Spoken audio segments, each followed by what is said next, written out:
Shalom guys, Merry Christmas for all of us. Kiranya damai Natal bagi setiap kita, menolong setiap kita, dan memberkati setiap kita untuk hidup terus di dalam tuntunan dan kasih sayang Tuhan. Rekan-rekan yang terkasih, di awal ibadah ini, saya mengajak setiap kita untuk bangkit berdiri, dan bersama-sama kita meyakini bahwa pertolongan kita adalah di dalam nama Tuhan, yang menjadikan langit dan bumi serta segala isinya, dan yang tidak pernah meninggalkan hasil perbuatan tangannya. Kiranya Allah Tritunggal, Allah Bapa, Putra, dan Roh Kudus menyertai ibadah kita dari awal hingga pada akhirnya. Amin.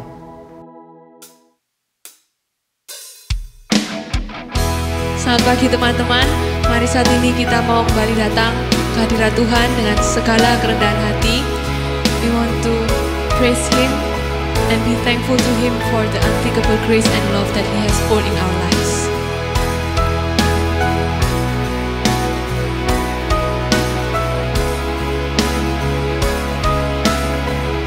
Make us worthy of your presence. Let me enter in your place with all the weak and strong and young and old, the rich and poor and tired souls. Leave my worries on the floor and let my faith be strong as I'm covered by the grace abound and love so strong.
Let me enter in your place.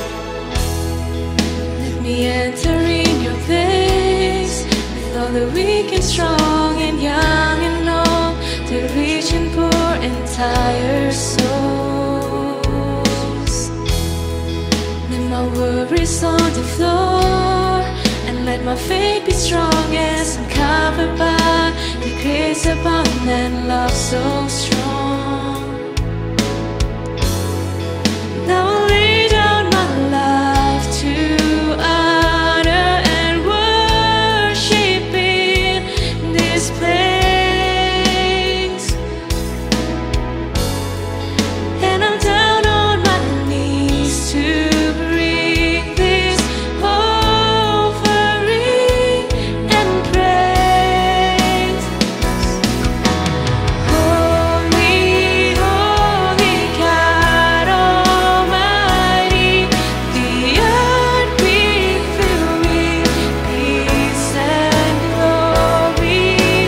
Jesus, Savior, my defender, your name be honored as long as I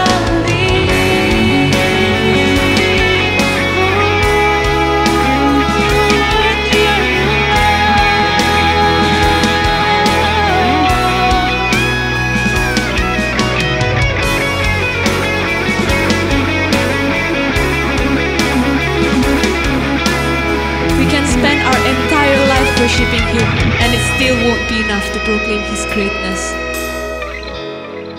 Now I lay down my life to honor and worship in this place.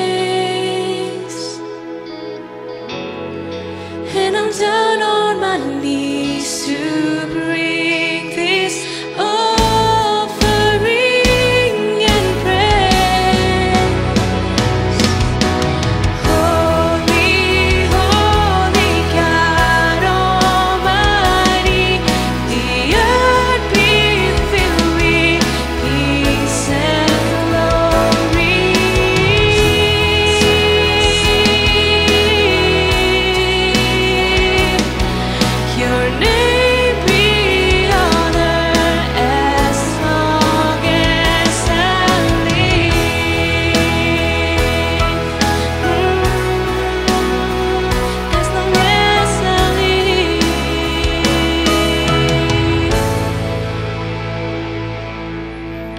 Mari kita berdoa. Terima kasih Tuhan, Tuhan sudah menguatkan kami hari ini untuk beribadah bersama-sama meskipun kami tidak dapat bertemu secara langsung. Tuhan kiranya berkati jalannya ibadah kita pada pagi hari ini agar dapat semakin memuliakan nama-Mu ya Tuhan. Terima kasih Tuhan, dalam nama Yesus kami saya berdoa. Amin. Mari kita rayakan sukacita Natal yang telah diberikan oleh Tuhan. Kita pujikan Joy to the World.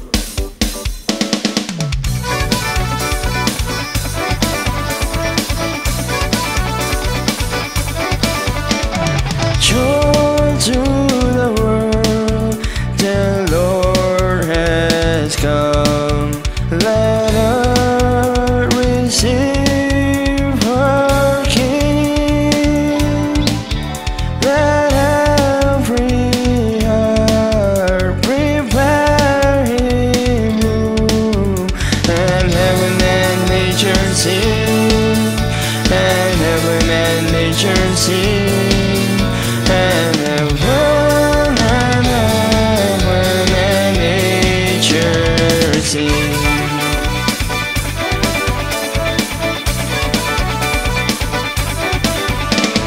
Joy to the world, the Savior reign. Let men their songs employ, while fields and flood, rock hills and plain, repeat the sounding joy, repeat the sounding joy, repeat the sounding joy.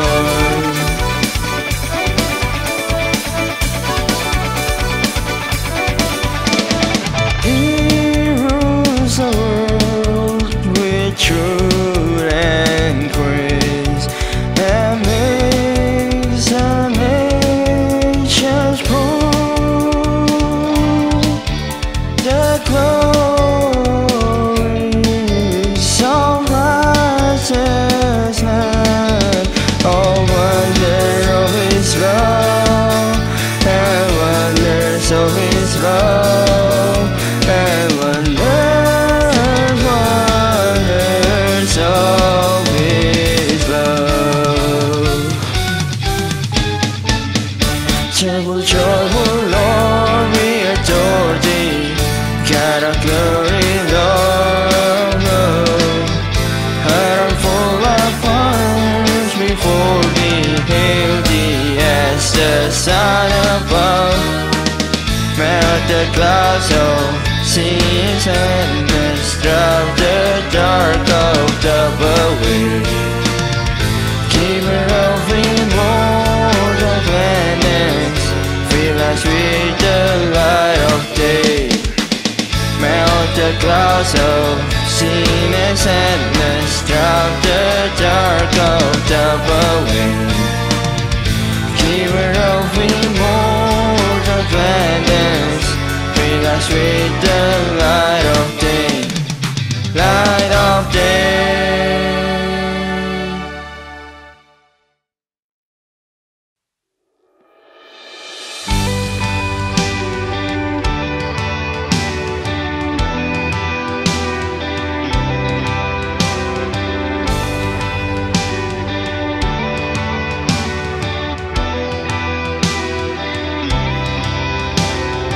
Holy night, the stars are brightly shining.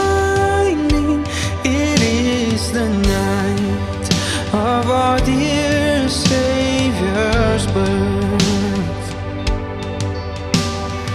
Long lay the world in sin and error pining, till He appeared and the soul felt its worth. A thrill of hope, the weary world rejoiced.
our dear Savior's birth.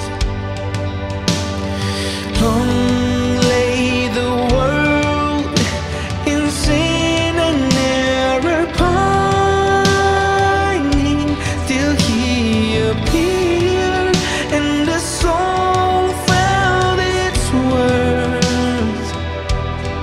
A thrill of hope, the weary world rejoices, for yonder breaks a new and glorious morn. Fall on your knees, or hear the angels' voices. On night divine, all night, when Christ was born. On night divine,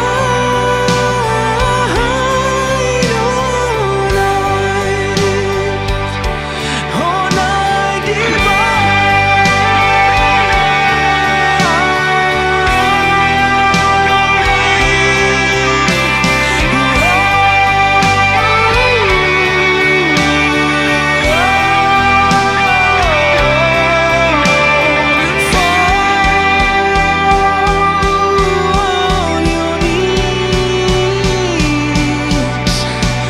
or hear the angel voices. On night divine, all night, when Christ was born. All night divine,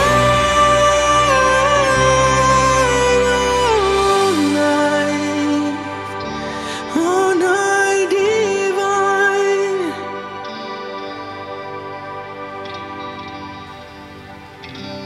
all night divine.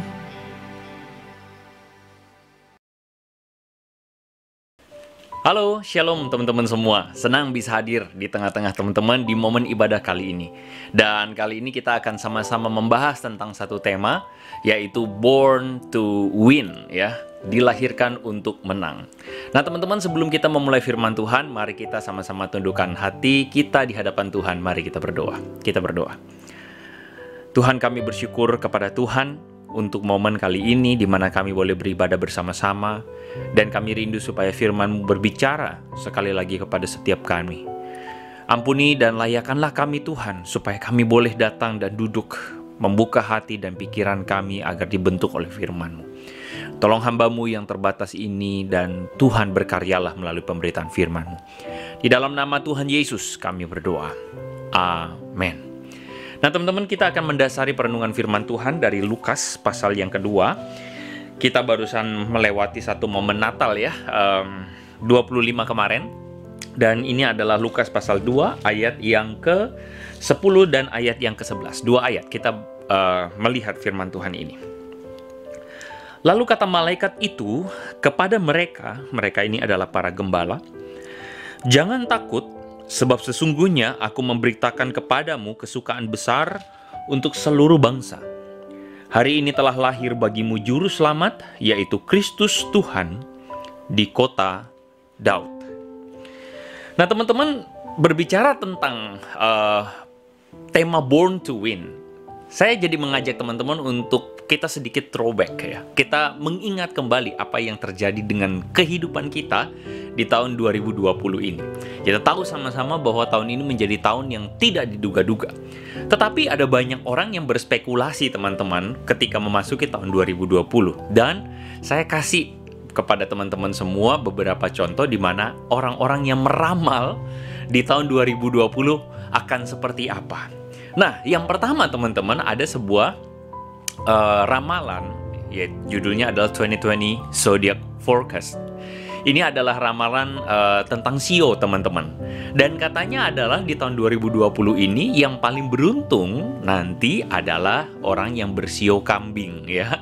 Sio kambing, lalu kemudian sio ayam, dan seterusnya sampai di nomor paling 12 atau yang paling jelek, paling apes itu adalah sio monyet, gitu katanya. Nah, saya nggak tahu nih teman-teman semua sio apa begitu ya. Kalau saya sio macan gitu ya. Sio macan itu ada di peringkat nomor 9, berarti termasuk yang paling apes katanya. Nah, tapi teman-teman begini, terlepas dari sio apapun itu ya, teman-teman, kalau kita lihat semua orang hari ini di tahun 2020 semuanya kena imbas. Beruntung? I don't think so. Kalau kita bilang beruntung nggak? Kayaknya enggak. Menjadi orang-orang yang ini nggak seperti yang dikatakan oleh forecast ini. Enggak, semua sio apapun itu pasti jelek gitu kan ya. Karena tahun 2020 semua kena virus corona. Dan virus corona ini tidak memandang kamu sio apa. Termasuk kamu sio kambing kah, sio apakah, kena aja semuanya. Jadi dari ramalan ini saja sudah tidak terbukti, teman-teman. Nah, mungkin sebagian teman-teman bilang, sorry kok, gua nggak percaya yang ramalan-ramalan timur, yang sio-sio itu, gitu kan ya. Gue lebih percayanya ramalan yang barat katanya ya. Yang apa tuh? Yang zodiaknya berdasarkan yang Sagittarius, atau Scorpio, atau Gemini, Aries, dan sebagainya begitu ya. Oke, saya tunjukkan kepada teman-teman satu ramalan juga di horoskop 2020. Katanya, the 2020 astrology forecast that the coming year will be a refreshing year for the 12 star signs. This is a year of new opportunities and chances gitu ya. Nah, di situ kelihatan bahwa semua horoskop dari bintang-bintang yang katanya horoskop barat itu, katanya semuanya akan mendapatkan opportunities atau peluang besar di tahun 2020. Pertanyaannya, peluang apa? Yang ada semuanya juga kena imbasnya. Nah, teman-teman, satu hal yang pengen saya sampaikan, dua ramalan ini sama sekali tidak bisa meramalkan apa yang terjadi di 2020. Makanya ada nggak di antara teman-teman yang masih baca-baca beginian? Ayo ngaku ya. Saya dulu masih suka baca gitu ya, waktu SMP, SMA. Tapi abis itu sadar, ini mah maaf ya, bego-begoin doang begitu loh. Kita harus percaya kepada Tuhan. Dan momen masalahnya adalah ketika tahun 2020 kita menemukan satu kenyataan bahwa kita semua kena imbas, kita semua kena masalah. Padahal di 2019 kita semua berharap bahwa 2020 ini menjadi satu tahun yang baik buat kita. Kita bilang 2020 please be good to me begitu.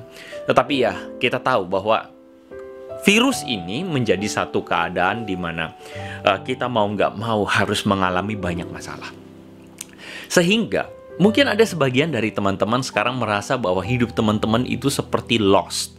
Hidup teman-teman itu seperti kehilangan, seperti terlantar, seperti tersesat di tengah jalan begitu loh. Kita mengalami kebingungan, kita mengalami yang namanya ketidakyakinan, kita mengalami ketidakpastian, kita seperti tersesat begitu di tengah-tengah momen ini. Bahkan sebagian dari teman-teman melihat orang tua kita gitu ya, yang bekerja atau yang berusaha lagi kesulitan karena masalah pandemi ini. Semua orang susah, termasuk kita yang sekolah, kita yang biasanya tadinya berinteraksi di sekolah, kita nggak bisa sekarang, kita semuanya main online begitu kan ya. Semua main daring. Ya, duduk, bengong, bego begitu ya di depan layar kita sekolah dan kayaknya susah sekali. Sebagian teman-teman merencanakan untuk pergi kuliah ke luar negeri, tapi akhirnya harus tertunda atau harus lewat online dan sebagainya.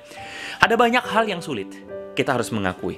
Dan kadang-kadang kita di sini merasa kalah, kita merasa kita lemah, kita merasa kita jatuh. Nah, teman-teman, keadaan ini adalah keadaan yang mungkin sebenarnya menjadi satu keadaan yang sama seperti keadaan para gembala yang tadi kita baca.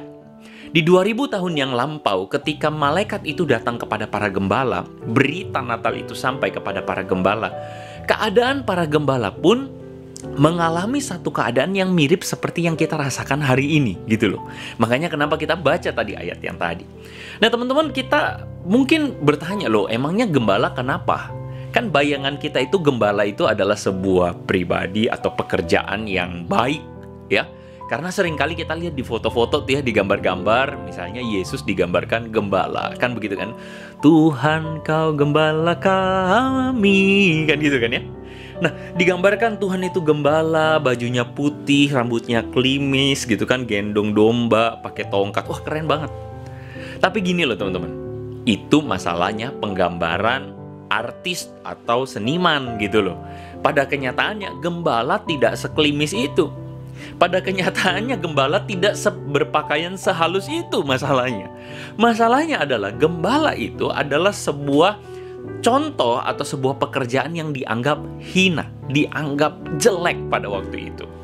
Teman-teman, pekerjaan gembala itu bukan pekerjaan yang terhormat. Adalah pekerjaan yang seringkali menjadi pekerjaan paling akhir, paling terakhir. Yang mungkin kalau hari ini, mohon maaf ya, pekerja kasar, kuli bangunan, kuli di pelabuhan, atau sekali lagi mungkin tukang sampah, atau mungkin tukang bersih-bersih di jalan dan sebagainya, pekerja serabutan. Nah, itu loh pekerjaan gembala pada waktu itu. Semua orang tidak ada yang pengen menjadi gembala.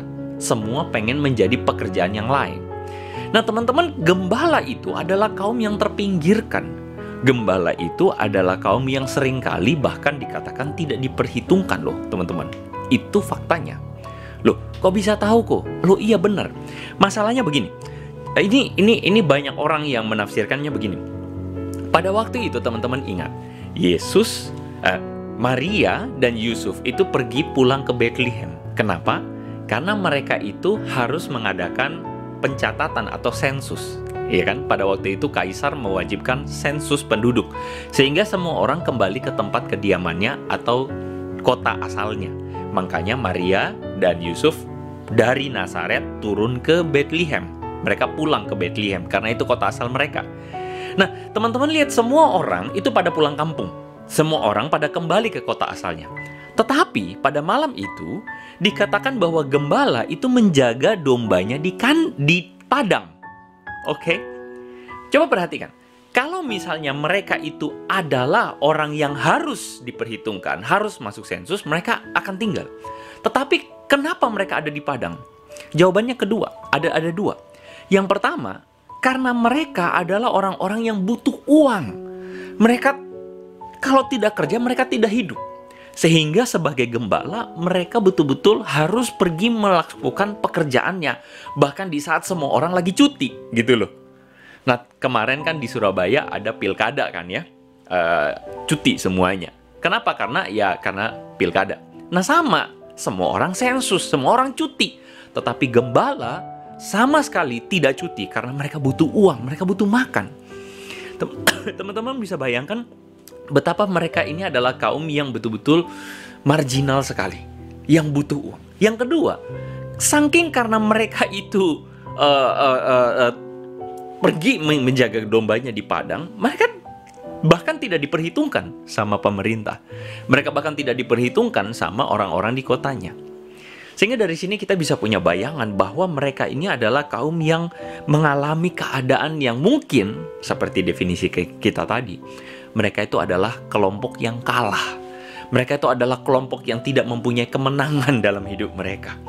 Mereka mengalami banyak ketidakpastian, mengalami banyak kejatuhan dalam hidup. Dan mereka itu bahkan kalau mau dibilang juara satu, ya, juara satu dari apa? Juara satu dari bawah. Nah, teman-teman, kepada mereka inilah keadaan orang-orang, kelompok orang-orang yang paling rendah inilah justru berita firman Tuhan sampai kepada mereka melalui malaikat. Dikatakan malaikat menampakkan diri kepada mereka lalu mengatakan kepada mereka, jangan takut. Jangan takut.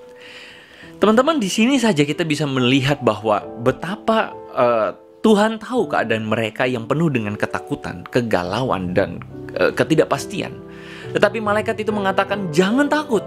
Sebab sesungguhnya aku memberitakan kepadamu kesukaan besar untuk seluruh bangsa. Hari ini lahir bagimu juru selamat, yaitu Kristus Tuhan di kota Daud. Nah, teman-teman, perhatikan kata-kata malaikat ini.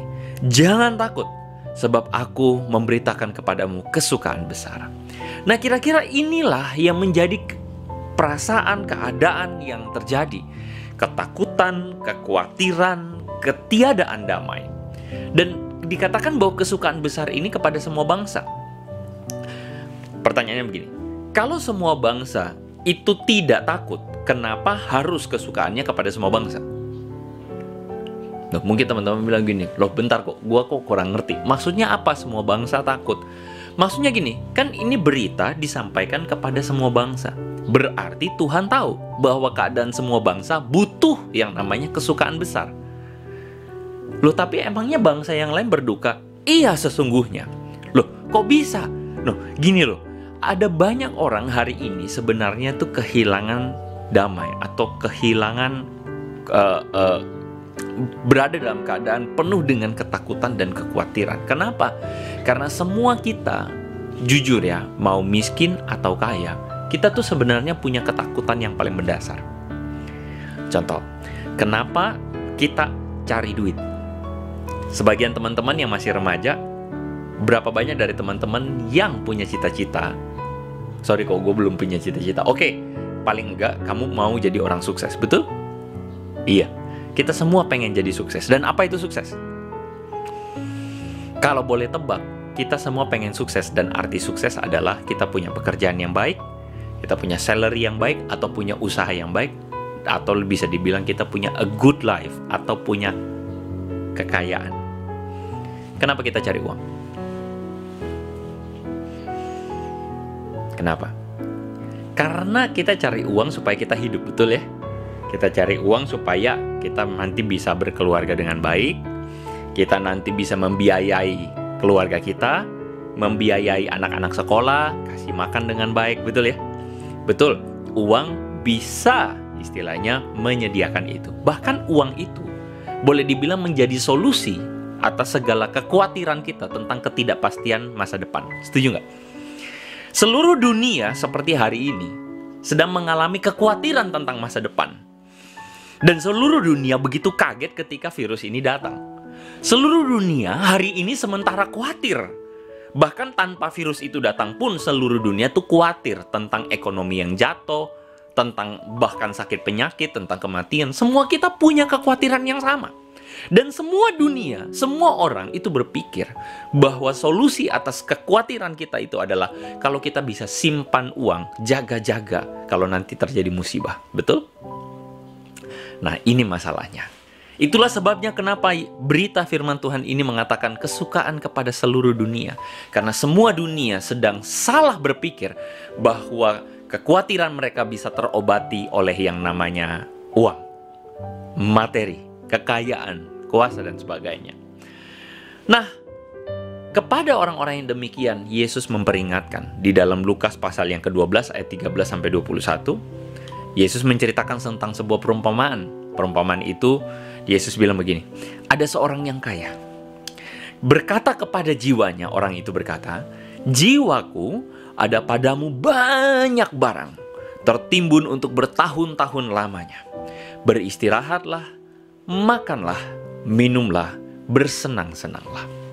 Teman-teman perhatikan, di sini dikatakan orang kaya itu mengira bahwa di dalam kekayaannya yang ditimbun itu, dia bisa beristirahat.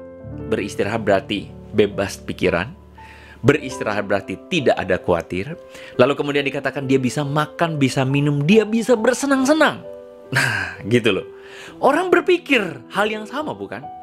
Nah, tetapi Yesus bilang begini, firman Tuhan kepadanya, hai engkau orang bodoh, pada malam ini jiwamu diambil daripadamu, dan apa yang telah kau sediakan, untuk siapakah itu nanti? Yesus ingin mengatakan bahwa kepada orang-orang yang demikian, ingat bahwa segala kekhawatiranmu itu yang kau pikir solusinya adalah kekayaan yang bisa kau dapati di dunia ini. Maaf kata Tuhan, kamu tidak akan mendapatkan ketenangan atau kepastian di dalamnya. Mungkin sebagian teman-teman langsung bilang begini, oh sorry kok, gue mau prinsipnya tuh begini, yang penting gue muda foya-foya, tua kaya raya, mati masuk sorga. Itulah sebabnya kenapa ya gue percaya pada Yesus gitu, karena percaya Yesus pasti masuk sorga, seperti yang dikatakan oleh pendeta atau cuantau atau guru Injil gitu ya, penginjil yang mengatakan oh percaya Yesus masuk surga. Oke, sebentar dulu, coba pikir dengan kritis. Hai anak muda gitu ya. Kita kaum muda itu harus berpikir kritis dan rasional. Oke? Pertanyaan saya adalah gini.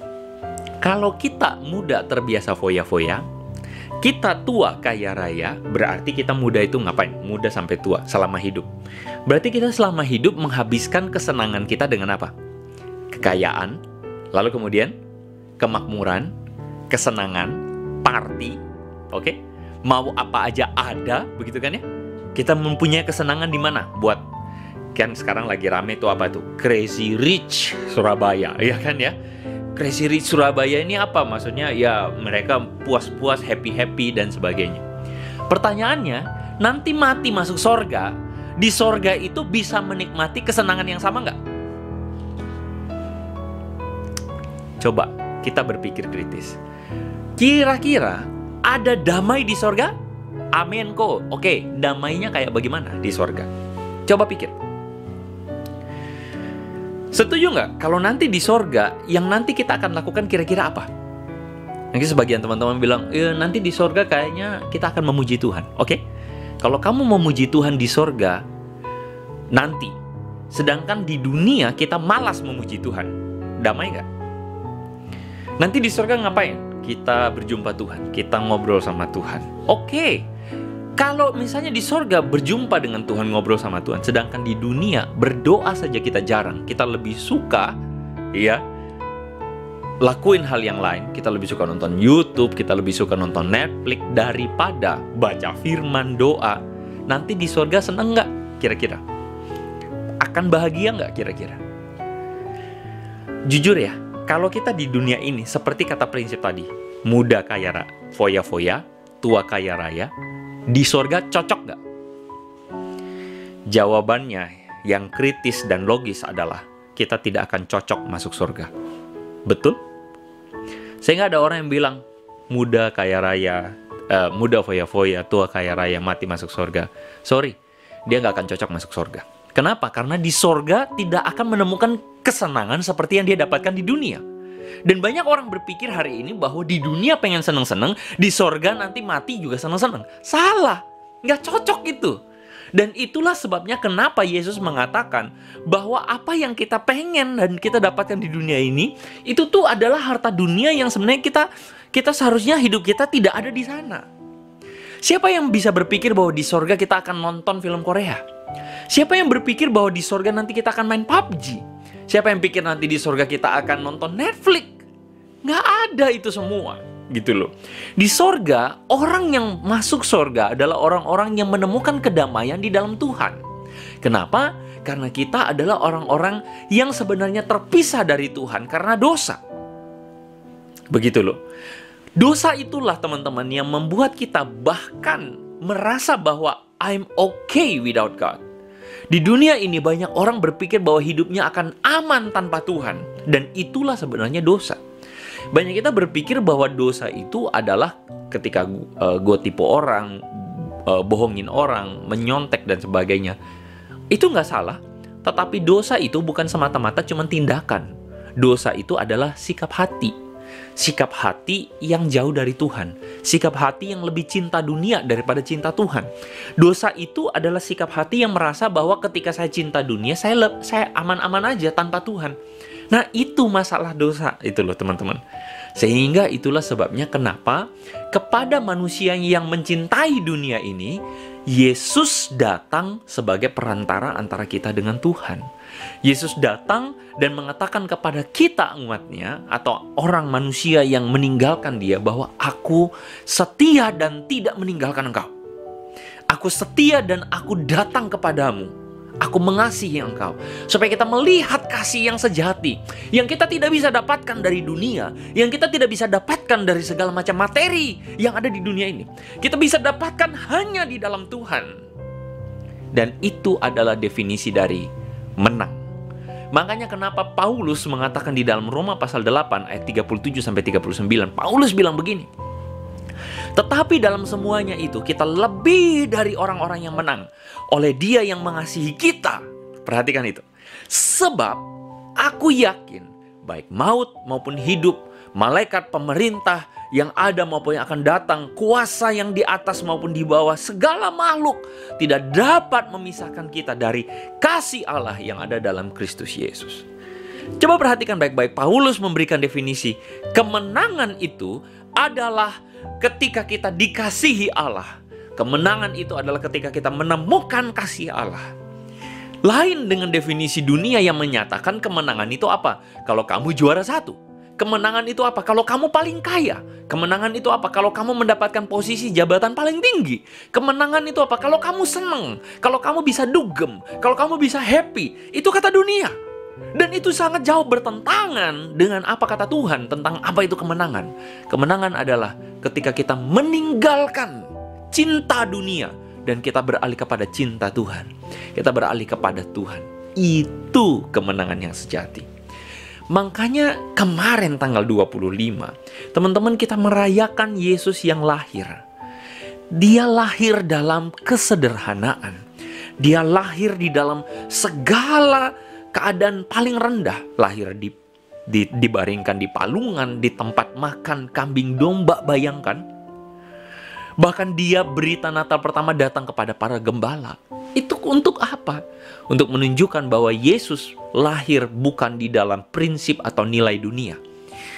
Kalau seorang raja lahir pasti di istana. Tapi kenapa Yesus lahir di palungan? Kalau seorang raja lahir pasti beritanya disampaikan kepada raja-raja yang lain. Betul? Tetapi Yesus sang raja itu malah lahir di palungan dan beritanya sampai kepada gembala, kaum yang paling rendah. Hal ini menunjukkan bahwa itulah prinsip nilai kerajaan Allah. Ini bukan berarti semua kita mesti miskin, bukan. Ini berarti bahwa sebenarnya hal ini lagi bicara soal hati kita diberikan ke siapa. Yohanes pasal 10 ayat 10, Yesus bilang begini, "Aku datang supaya mereka mempunyai hidup dan mempunyainya dalam segala kelimpahan." Teman-teman, hidup dan kelimpahan itu bukan sesuatu yang jasmani. Hidup dan kelimpahan bukan bicara soal kekayaan, bukan bicara soal kemapanan, tapi hidup dan kelimpahan lagi bicara soal hati yang penuh dengan damai sejahtera. Ketika apa? Ketika kamu hidup dengan Tuhan. Firman Tuhan bilang lebih baik sepiring sayur yang disertai dengan damai sejahtera daripada sepiring daging yang disertai dengan pertengkaran. Itu loh yang Tuhan maksud. Sehingga kalau teman-teman lihat ya, seringkali Natal yang kita rayakan, banyak orang menitik beratkan pada Santa Claus yang membawa hadiah. Lucunya adalah justru Yesus yang menjadi inti dari kekristenan itu datang membawa salib. Yesus datang membawa penyangkalan diri, memikul salib. Itu lambang dari taat pada kehendak Tuhan. Sedangkan Santa Claus datang membawa hadiah, lambang dari memuaskan keinginan kita. Teman-teman ada di mana? Menjadi pengikut Santa Claus atau pengikut Yesus Kristus? Sehingga hari ini saya ingin tunjukkan kepada teman-teman, ada kemenangan yang sejati yang kita dapatkan di dalam Tuhan ketika momen Natal. Meskipun keadaan saat ini adalah keadaan yang banyak dengan kesulitan, tapi ingat, Tuhan datang untuk menunjukkan kepada kita dan memberikan satu fakta, satu kenyataan pada kita, bahwa kita tidak bisa berharap pada segala sesuatu yang ada di dunia. Tetapi mari kita dapatkan damai itu di dalam Tuhan. Semoga firman ini menginspirasi setiap kita. Mari kita berdoa. Bapa di sorga, kami berdoa hari ini Tuhan, memohon kasih karunia dan anugerah Tuhan. Memohon supaya Tuhan menolong kami, supaya kami boleh mengerti firman-Mu, dan hati kami beralih daripada hati yang terpaut pada dunia, menjadi hati yang terpaut kepada Tuhan. Hati yang terpaut pada dunia, cinta dunia ini, menjadi hati yang cinta pada Tuhan. Hamba-Mu berdoa menyerahkan setiap anak-anak-Mu supaya mereka mengalami kemenangan yang sejati. Ketika kami mendapati bahwa Allah mengasihi kami, dan kami mau meresponi kasih itu dengan baik. Di akhir tahun ini Tuhan, kami berdoa memohon kasih karunia-Mu agar kami boleh menutup tahun ini, akhir-akhir tahun ini, memulai tahun yang baru dengan Tuhan juga. Di dalam nama Yesus kami berdoa. Amin. Tuhan memberkati teman-teman. God bless you. Halo teman-teman TIS and Youth Gloria, kita mengucapkan selamat Natal buat teman-teman semuanya. Kiranya damai sejahtera Tuhan Yesus Kristus boleh menaungi kita dan kita boleh bersukacita di hari Natal ini. Dan pada saat ini kami juga berterima kasih untuk Ko Andre Tunggal yang sudah menyampaikan kebenaran firman Tuhan. Kiranya kebenaran yang sudah ditaburkan kita boleh lakukan bersama-sama dalam kehidupan kita. Teman-teman, hari ini kita akan datang kepada Tuhan, kita mau berdoa bersama-sama. Mari kita menyatukan hati kita, pikiran kita, dan kita mau menaikkan doa kita. Mari kita berdoa.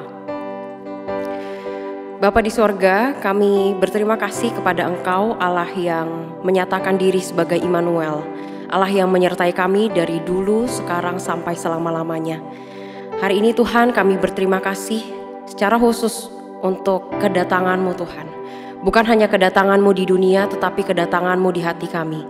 Terima kasih Tuhan, Engkau menyapa kami sebagai orang berdosa.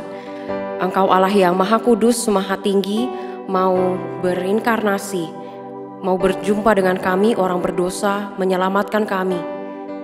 Meskipun Tuhan kami terkadang masih merasa tidak butuh Tuhan, masih hidup jauh dari Tuhan. Tapi Engkau sering sekali Tuhan untuk menjumpai kami terus-menerus dengan kasih-Mu yang luar biasa. Dan pada hari ini Tuhan, di ibadah hari ini, kami bersama-sama mau bersyukur untuk kasih Allah yang begitu besar, terlalu besar buat kami semua. Dan pada saat ini Tuhan, kami datang kepada Engkau. Kami memohon Tuhan, kiranya kami tidak menyia-nyiakan anugerah Tuhan, kasih Tuhan yang begitu besar dalam kehidupan kami. Kami bisa berterima kasih dengan ucapan bibir kami. Tetapi Tuhan, kami tahu Engkau menuntut respon hidup kami yang benar di hadapan-Mu. Kiranya Tuhan di akhir tahun ini kami bisa rekomitmen kembali untuk di tahun depan kami bisa hidup lebih baik. Kami bisa menanggapi karya Tuhan lebih sempurna lagi. Ini doa kami Tuhan kepada Engkau, dan kami juga menyerahkan untuk di tahun depan. Begitu banyak hal-hal yang mungkin kami rencanakan kembali, yang di tahun ini mungkin gagal, tertunda, atau tidak bisa terlaksana dengan baik. Kami memohon berikan kami kekuatan dari Tuhan. Kami memohon berikan kami harapan baru, sehingga kami dapat mengerjakan planning demi planning di tahun depan dengan effort terbaik, dengan energi yang baik juga datangnya dari Tuhan.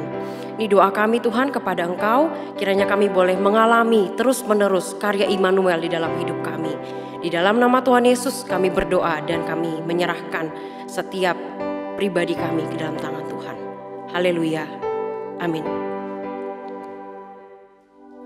Teman-teman, mari dengan seluruh orang percaya di segala zaman dan di segala tempat kita mengikrarkan pengakuan iman rasuli. Aku percaya kepada Allah, Bapa yang Maha Kuasa, Khalik langit dan bumi, dan kepada Yesus Kristus, anaknya yang tunggal Tuhan kita, yang dikandung dari Roh Kudus, lahir dari anak darah Maria, yang menderita sengsara di bawah pemerintahan Pontius Pilatus, disalibkan, mati dan dikuburkan, turun ke dalam kerajaan maut. Pada hari yang ketiga, bangkit pula dari antara orang mati, naik ke sorga, duduk di sebelah kanan Allah, Bapa yang Maha Kuasa. Dan dari sana ia akan datang untuk menghakimi orang yang hidup dan yang mati. Aku percaya kepada Roh Kudus, gereja yang kudus dan am, persekutuan orang kudus, pengampunan dosa, kebangkitan tubuh dan hidup yang kekal. Amin. Untuk meresponi firman Tuhan pada hari ini, mari kita pujikan As Long As I Live. Holy,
Teman-teman yang terkasih dalam Tuhan, mari saya mengajak setiap kita bangkit berdiri bersama-sama.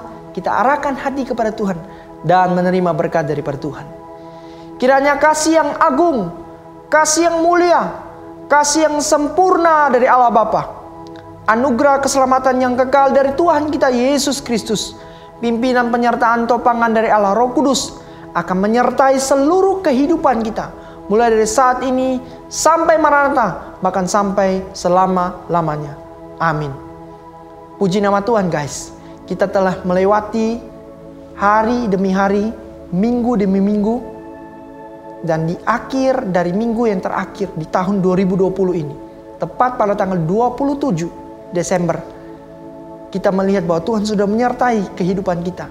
Dan kita percaya beberapa hari ke depan kita memasuki tahun yang baru, tahun 2021. Saya berharap setiap kita, anak-anak muda, seluruh Gloria, dimanapun kita berada, kita mempunyai semangat yang baru, kita semakin produktif di dalam Tuhan, dan hidup berkenan di hadapan Tuhan.